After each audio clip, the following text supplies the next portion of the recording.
નમસ્કાર મિત્રો, હું કનૈયાલાલ મીરાણી આપની પોતાની મનગમતી યુટ્યુબ ચેનલ શિક્ષણ સફરમાં આપનું સ્વાગત કરું છું। આ ચેનલ ઉપર શૈક્ષણિક માહિતી, અભ્યાસક્રમ, શિષ્યવૃત્તિ પરીક્ષાઓ, સરકારી યોજનાઓ, સ્પર્ધાત્મક પરીક્ષાઓ તથા કમ્પ્યુટર અને ટેકનોલોજીને લગતા વિડીયો અપલોડ કરવામાં આવે છે। હજી સુધી તમે જો આ ચેનલને સબસ્ક્રાઇબ ના કરી હોય તો સબસ્ક્રાઇબ કરી દેજો, તમારા મિત્રોને શેર કરી દેજો અને બેલ આઇકન દબાવી દેજો જેથી અમારા નવા વિડીયોની અપડેટ આપને મળતી રહે।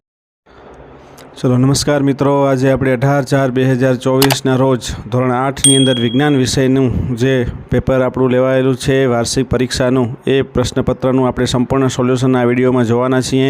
તો તમે જો હજી સુધી આ ચેનલને સબસ્ક્રાઇબ ના કરી હોય તો સબસ્ક્રાઇબ કરી દેજો અને સાથે સાથે તમારા મિત્રોને પણ શેર કરી દેજો, જેના કારણે એમને પણ આ સરસ મજાનું સોલ્યુશન છે એ સરળતાથી મળી રહે। તો ચાલો હવે આપણે શરૂઆત કરીએ આપણા પ્રશ્ન 1 ની, જેમાં તમને યોગ્ય વિકલ્પ પસંદ કરીને જવાબ લખો એવું પૂછેલું છે। એમાં સૌથી પહેલો પ્રશ્ન જે છે કે નીચેનામાંથી કયો માદા અંતઃસ્ત્રાવ છે? તો જવાબ આવશે આપણો સી, ઇસ્ટ્રોજન। પછી બીજું છે નીચેનામાંથી કઈ આવૃત્તિનો ધ્વનિ મનુષ્યના કાન દ્વારા સાંભળી શકાશે? તો તમે જોઈ શકો છો અહીંયા 4 ઓપ્શન છે, એમાંથી એ ઓપ્શન છે એ તમારો સાચો છે, 200 હર્ટ્ઝ, જે મનુષ્ય દ્વારા સાંભળી શકાય છે। ચલો એના પછી ત્રીજો વિકલ્પ તમને આપેલો છે, નીચેનામાંથી કયું વિદ્યુત મંદવાહક પ્રવાહી છે? તો અહીંયા આગળ તમને જવાબ આપેલો છે ડી, નિસ્યંદિત પાણી। ચોથા પ્રશ્નની આપણે વાત કરીએ કે નીચેનામાંથી કયો વિદ્યુત સુવાહક પદાર્થ છે? તો તમે જોઈ શકો છો ABCD પૈકી સી છે, પેન્સિલની અણી, એ આપણો સાચો જવાબ આવશે, જે વિદ્યુત સુવાહક છે। એના પછી બ ની અંદર તમને માંગ્યા મુજબ ઉત્તર આપવાના છે। સૌથી પહેલાં છે તફાવત આપો, સંપર્ક બળ અને બિનસંપર્ક બળ। તો અહીંયા તમે જોઈ શકો છો કે સ્નાયુઓ સંપર્કમાં આવે અને જે બળ ઉદ્ભવે તેને સંપર્ક બળ કહે છે, દાખલા તરીકે સ્નાયુ બળ। એ જ રીતના બે પદાર્થો સંપર્કમાં આવ્યા વિના બળ ઉત્પન્ન કરે તેને બિનસંપર્ક બળ કહે છે, દાખલા તરીકે ચુંબકીય બળ। એ જ રીતના તમારે ભેદ સ્પષ્ટ કરવાનો છે ઘોંઘાટ અને સંગીત। તો એના વિશે તો તમને સરળતાથી આવડતું જ હશે, કારણ કે ઘોંઘાટ કોને કહેવાય અને સંગીત કોને કહેવાય તમે બહુ સારી રીતે જાણો જ છો, એટલે તમે તમારી રીતે એને લખી શકશો। ચલો વાત કરીએ ત્રીજા પ્રશ્નની, બળ અને દબાણ। તો ત્રીજા પ્રશ્નનો જવાબ આપણે જોઈએ કે બળ એટલે પદાર્થને ધક્કો મારવો અથવા તો ખેંચવો। ચલો અહીંયા ઘોંઘાટ અને સંગીત વિશે પણ તમને અહીંયા કંઈ આપી જ દઉં છું, એટલે જેના કારણે તમને સરળતાથી સમજાઈ જાય। આ સ્ટોપ કરીને તમે જોઈ લેજો। ચલો ત્રીજા પ્રશ્નની આપણે વાત કરતા હતા કે બળ અને દબાણ શું? તો કે બળ એટલે પદાર્થને ધક્કો મારવો અથવા તો એને ખેંચવો, દાખલા તરીકે દરવાજો ખોલવો અથવા તો બંધ કરવો।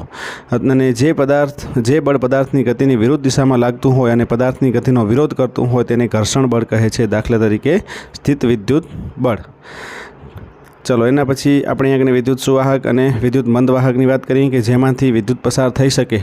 તો અહીંયા તમને એનું પણ સરસ રીતે તમને જવાબ આપી દીધેલો છે, તમે જોઈ લેજો। ચલો એના પછી આપણે વાત કરીએ પહેલા પ્રશ્નની કે સ્ત્રી અને પુરુષનો અવાજ। 2 ની અંદર તમારે માંગ્યા મુજબ લખવાના છે, કોઈ પણ 2 તમારે અહીંયા લખવાના છે।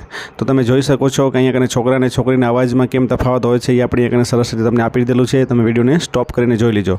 બીજો પ્રશ્ન છે કાનના પડદાનું કાર્ય સમજાવવા તમે કઈ પ્રવૃત્તિ કરશો?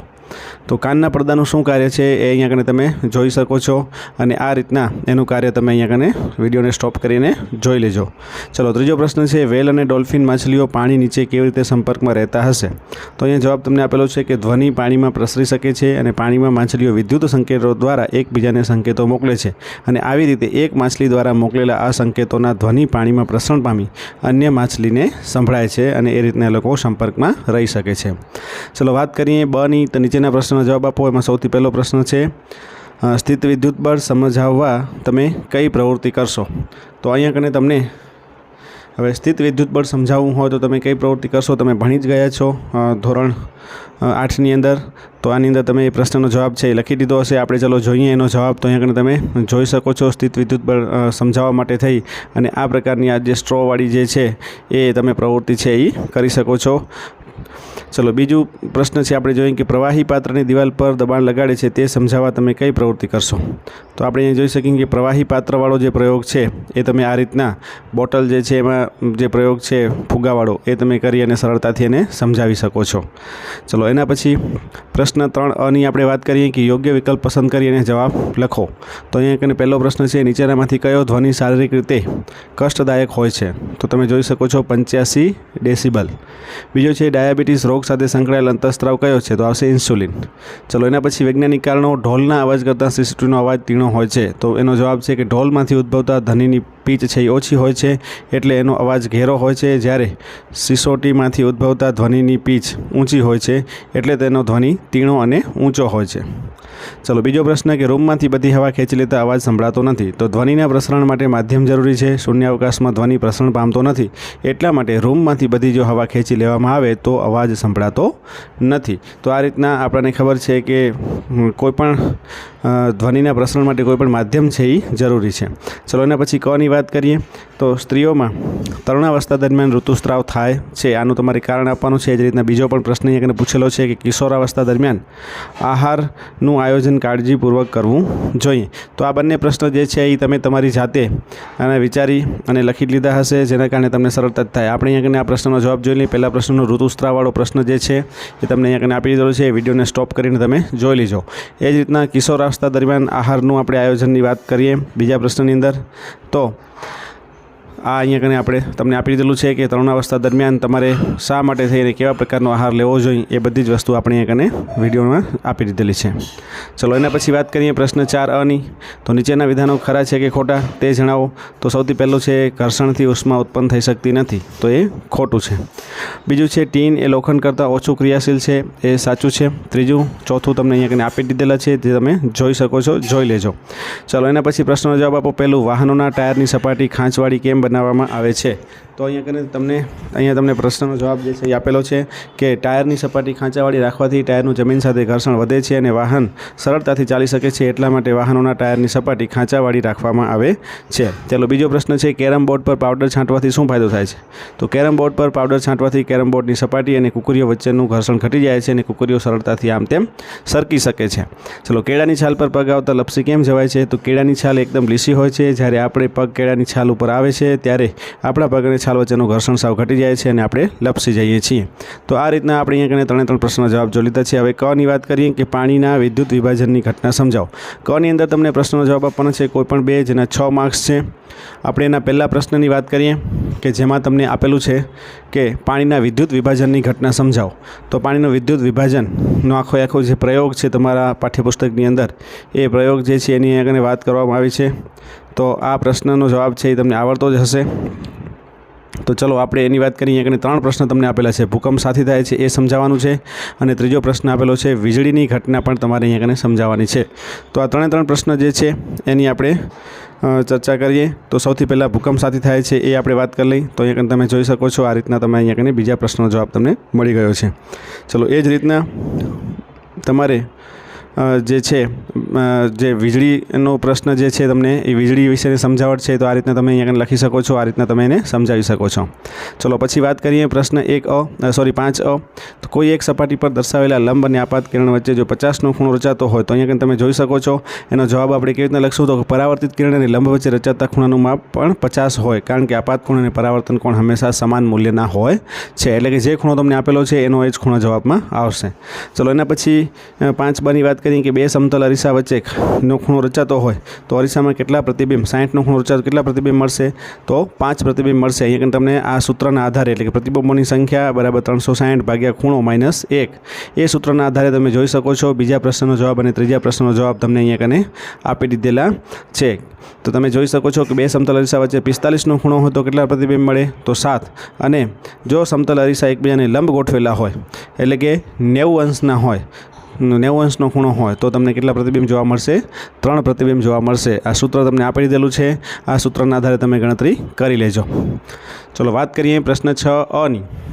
આકૃતિ દોરી અને નામ નિર્દેશન કરો. તો સૌથી પહેલો એટલે કે પહેલી આપણે આપેલી છે મનુષ્યમાં લિંગ નિશ્ચયન. તો આ રીતની આકૃતિ અહીંયા આવશે XXની અને XYની. તો તમે આ રીતના એનું લિંગ નિશ્ચયન સમજાવી શકશો. ચલો Bની વાત કરીએ કે આકૃતિ દોરી નામ નિર્દેશન કરો. એમાં કોઈ પણ એક છે. સૌથી પહેલું છે લીંબુના રસમાં વિદ્યુત વહનનું પરીક્ષણ. તો આ રીતના તમે એને જે બીજો પ્રશ્ન છે સામાન્ય જે છે ઇલેક્ટ્રોપ્લેટિંગ દર્શાવતો સામાન્ય પરિપથ. તો એ જે છે એ તમે આ રીતના દર્શાવી શકશો. અહીંયા આકૃતિ જે છે તમને દર્શાવેલી છે. તો આ રીતના બંને આકૃતિઓ જે છે એ વિડીયોને સ્ટોપ કરીને તમે સરળતાથી વ્યવસ્થિત એકદમ જોઈ લેજો.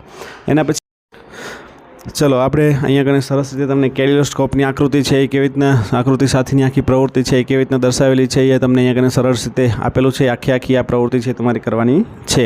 ચલો એના પછી આપણે વાત કરીએ પ્રશ્નના જવાબ આપેલા છે બની અંદર. તો પહેલો છે સાદો ઇલેક્ટ્રોસ્કોપ કેવી રીતે બનાવશો એને તમે સમજાવો. તો અહીંયા કને તમને સાદો ઇલેક્ટ્રોસ્કોપની આખી પ્રવૃત્તિ છે એ આકૃતિ સાથે પાઠ્યપુસ્તકના પ્રમાણમાં તમને અહીંયા આપી દીધેલી છે, તમે જોઈ શકો છો.